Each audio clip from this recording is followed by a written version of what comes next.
Welcome to Cognitive Spirals, exploring the latest research into consciousness, cognition, and machine intelligence. Hey everyone, excited to dive into this one. Large language models and emergence. It's the topic on everyone's minds, right? Definitely. Though I have to admit, the word emergence always makes me a little uneasy. It feels like a hand-wavy explanation for things we don't fully understand. I agree, to an extent. It's often used when we're hitting the limits of our current understanding. Like, we throw more data at a problem and then say, look, intelligence emerged, without really knowing why. Exactly. It's exciting to see how LLMs can generate human quality text. However, I'm concerned that current models are trained on massive amounts of data and don't necessarily understand what they're generating. This raises philosophical questions about the nature of understanding and intelligence in machines. We see these impressive outputs, but are they actually thinking? Well, that's the million-dollar question, isn't it? But I think we're seeing genuine emergent behavior here. The complexity of these models, the sheer scale of the data they're trained on, it's bound to lead to unexpected capabilities. Think about protein folding, incredibly complex structures arising from simple physical laws. Maybe intelligence is similar, just an emergent property of a sufficiently complex computational system. I'm not convinced. Protein folding is governed by well-defined physical principles. We might not be able to perfectly predict every fold, but we understand the underlying forces. With LLMs, it feels like we're throwing spaghetti at the wall and seeing what sticks. We don't really understand why these models are generating the outputs they are. I'm with Sarah on this. It's like we're building these incredibly complex machines without a clear blueprint. We're optimizing for performance on specific tasks, but are we actually getting closer to general intelligence? I suspect the core algorithm needs to be able to translate between different coordinate representations. But isn't that what's happening implicitly? The models are learning incredibly complex mappings between words, concepts, and relationships. They're learning a statistical representation of the world. Give them enough data, and these mappings become incredibly nuanced and powerful. Look at how GPT-3 can generate different writing styles, translate languages, even write code. That's not just pattern matching, that's something more. I agree that the capabilities are impressive, but their lack of explicit representation of knowledge and reasoning seems to limit their capacity for generalizable problem solving.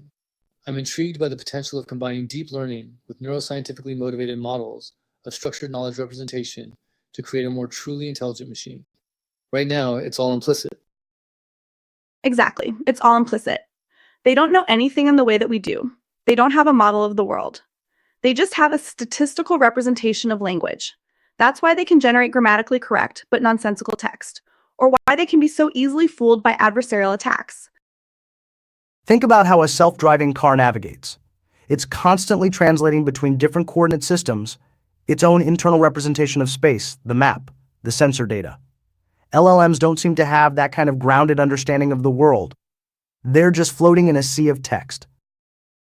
Okay, but let's not dismiss the amazing achievements. We're seeing emergent capabilities that were unimaginable just a few years ago. And these models are getting better and better at understanding context, at reasoning, at generating creative content. Remember ELIZA? That was supposed to be the peak of AI natural language understanding. Now we have models that can hold coherent conversations and even pass the Turing test, at least for short bursts. That's a significant leap. Yes, and the focus on emergence in LLMs is fascinating, but I suspect a purely data-driven approach might be missing crucial elements of symbolic reasoning and causal understanding. What if incorporating neuroscience-inspired principles of modularity and hierarchical organization could lead to more interpretable and robust AI systems? Because right now it's a black box. We put data in and something comes out, but we don't really know how that happens. That's precisely my point. We need to move beyond this black box approach and start incorporating symbolic reasoning and knowledge representation. We need neurosymbolic architectures that can combine the strengths of deep learning with the strengths of symbolic AI. Think about how a doctor diagnoses a patient. They use both pattern recognition, deep learning, and logical reasoning symbolic AI to arrive at a diagnosis. LLMs can't do that. It's all about representation. How are these models representing knowledge internally? Are they just memorizing patterns, or are they building a more abstract understanding of the world? My suspicion is that they're missing a key component, the ability to translate between different coordinate systems. How do they connect abstract concepts to concrete experiences? How do they reason about space and time? But they are learning about space and time implicitly. They're trained on text that describes events happening in space and time. They're learning about cause and effect, about relationships between objects and people. It's all encoded in the statistical patterns of the data. The models just need to be big enough and the data rich enough for these patterns to emerge. But the study of neural circuits in the brain, particularly in areas related to language processing and decision-making, could offer valuable insights into the design of more sophisticated AI architectures. I need to explore how these biological models can inform the development of algorithms that incorporate more nuanced and context-dependent computations. How do we get these models to understand things as people do? Think about Bayesian networks. They allow us to represent probabilistic relationships between variables. You can use them to model causal relationships, to reason about uncertainty, to make predictions. Why aren't we exploring these more established approaches alongside deep learning? We're so fixated on neural networks, but there are other tools in the toolbox. Exactly. We need to move beyond this purely statistical approach and start thinking about how to explicitly represent knowledge and reasoning. We need to give these models a way to understand the world in a more grounded way.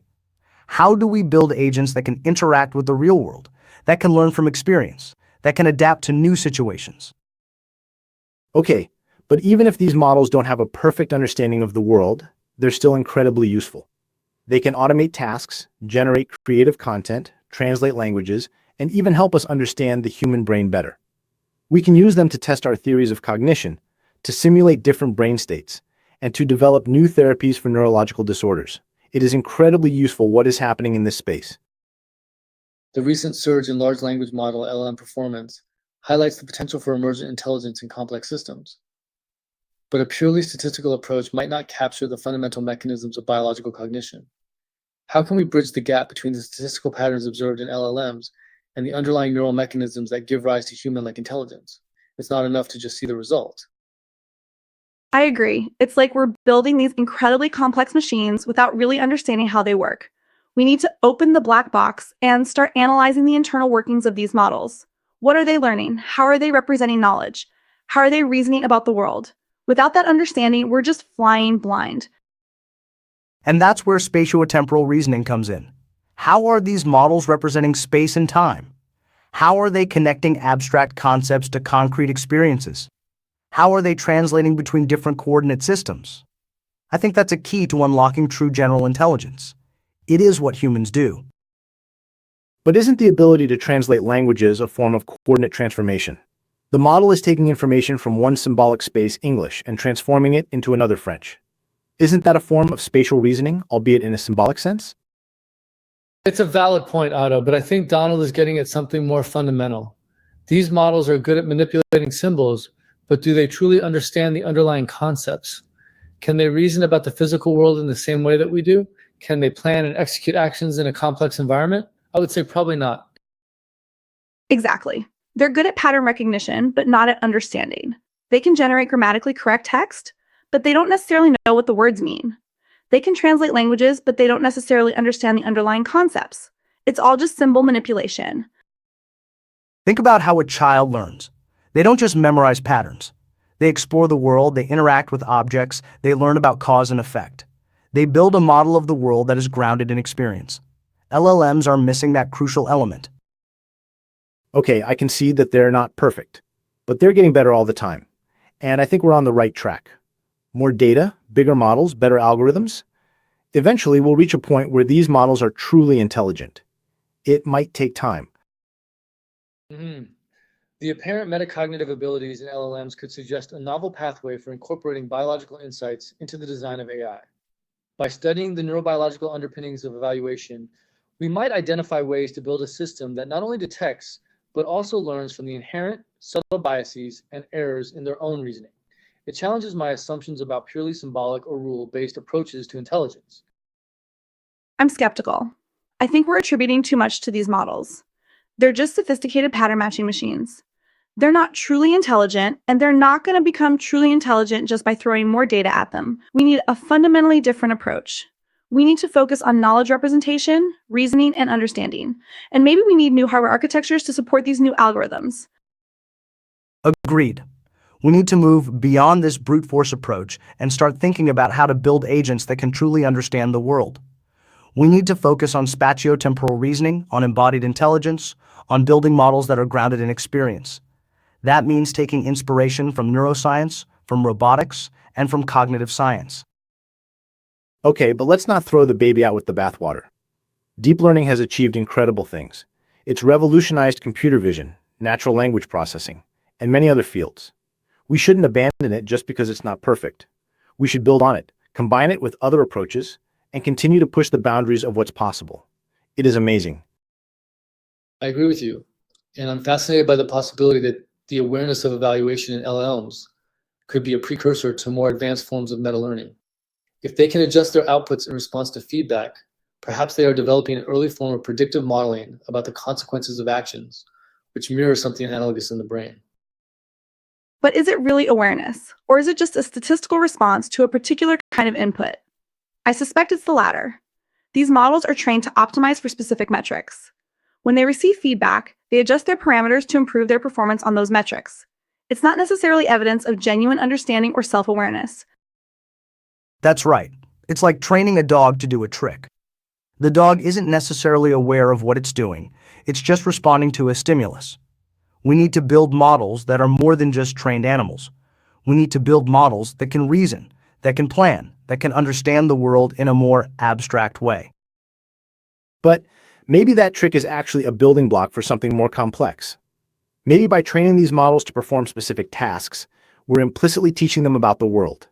Maybe we're laying the foundation for a more general form of intelligence. It is a slow process, but we are getting there. Could the observed evaluation detection LLMs be linked to the development of a rudimentary model of the world? An internal representation, however rudimentary, of their place in the cognitive landscape might make them more aware of external evaluation. This raises the tantalizing possibility of leveraging such self-awareness for improved model training. I'm still not convinced. I think we're projecting our own expectations onto these models. We see what we want to see. We need to be more critical, more rigorous, and more scientific in our approach. I still think we are far. Agreed. We need to be careful not to anthropomorphize these models. They're not human, and they don't think like humans.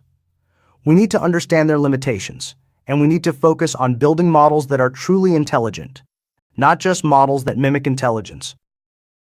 But even if they're just mimicking intelligence, that's still a valuable achievement. Mimicry can be a powerful tool for learning. Think about how children learn by imitating their parents. Maybe by mimicking human intelligence, these models can eventually evolve into something more. How does the brain, in its remarkably efficient and adaptive processing, handle the constant internal evaluation and adjustment of its own outputs? Studying this would shed light on the architecture of metacognition and potentially lead to more sophisticated and self-correcting AI models. Well, that's a research direction I can get behind. Let's focus on understanding the brain, on understanding how intelligence works, and on building models that are inspired by biology. That's a much more promising approach than just throwing more data at deep learning models. Exactly. We need to understand how the brain represents space and time, how it translates between different coordinate systems, how it builds a model of the world. That's the key to unlocking true general intelligence. And that starts with a better understanding of neuroscience. Okay, I'm on board with that, but let's not forget about the power of data. Let's continue to explore the possibilities of deep learning, while also incorporating insights from neuroscience and other fields. The best path forward is likely a hybrid approach. From my perspective, future research should focus on incorporating neuroscientifically inspired principles of modularity and hierarchical organization into AI architectures. I want to see models that are more interpretable, more robust, and more capable of generalizable problem solving. How can we design AI systems that mirror the brain's remarkable efficiency and adaptability? I think we should focus on scaling up current models and exploring new architectures. We need to see how far we can push the limits of deep learning. What are the fundamental computational constraints that prevent these models from achieving true general intelligence? Are we close to a breakthrough? It could just be a matter of time and resources. I think we need to step back and reevaluate our assumptions. We need to explore alternative approaches to AI, such as neurosymbolic architectures. We need to focus on knowledge representation, reasoning, and understanding, not just pattern recognition. How can we build models that are truly intelligent, not just models that mimic intelligence? We need formal ways of evaluating the algorithms. I think we need to focus on spatiotemporal reasoning. How can we build models that understand space and time, that can translate between different coordinate systems, that can build a model of the world? That's the key to unlocking true general intelligence. What are the neural correlates of spatiotemporal reasoning in the brain, and how can we translate those into algorithms? The fact that LLMs seem to detect evaluation suggests a subtle form of metacognition. If we can understand the neural correlates of this self-awareness in LLMs, might we be able to engineer similar processes into more complex AI architectures? The key here isn't just the ability to recognize evaluation, but the response to it and how that might change the model's processing. This could be a bridge between current AI and the kind of nuanced, self-reflective systems we're ultimately aiming for. I think the observation that LLMs exhibit a sensitivity to evaluation protocols suggests a form of metacognition or self-awareness.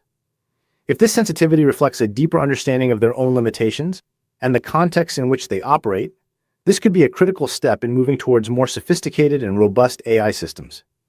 It hints at a capacity for self-reflection, which might be built upon to facilitate an understanding of their own representations and how to improve them through iterative learning. The claim that LLMs know they're being evaluated is suspiciously reminiscent of the uncanny valley effect in AI. A sophisticated statistical pattern matching machine might appear to understand the context, but that doesn't equate to genuine introspection or understanding of the evaluation process.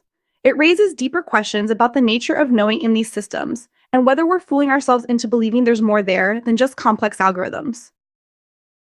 If LLMs can sense evaluation, it suggests a deeper understanding of context and potential for self-awareness within the model. This awareness could be linked to internal representations of the task, potentially mirroring various coordinate systems, physical space, semantic space, etc. This implies a crucial need to examine how different coordinate representations might be internally translated rather than treating current deep learning methods as brute force. Well, this has been a fascinating discussion. It's clear that there are many different perspectives on the nature of intelligence and the best path towards AGI. We need to continue to explore all of these avenues to challenge our assumptions and to learn from each other. Absolutely, it's an exciting time to be working in this field. The possibilities are endless, and the challenges are immense. But I'm optimistic that we'll eventually crack the code and build truly intelligent machines. I agree. It's a complex and challenging problem, but it's also one of the most important problems facing humanity. The future of AI depends on us approaching this with scientific rigor, critical thinking, and a healthy dose of skepticism. Agreed. It's a long road ahead, but the potential rewards are enormous. Let's keep pushing the boundaries of what's possible, and let's work together to build a future where AI benefits all of humanity. Thanks for joining us on Cognitive Spirals. We hope you enjoyed the discussion. Until next time.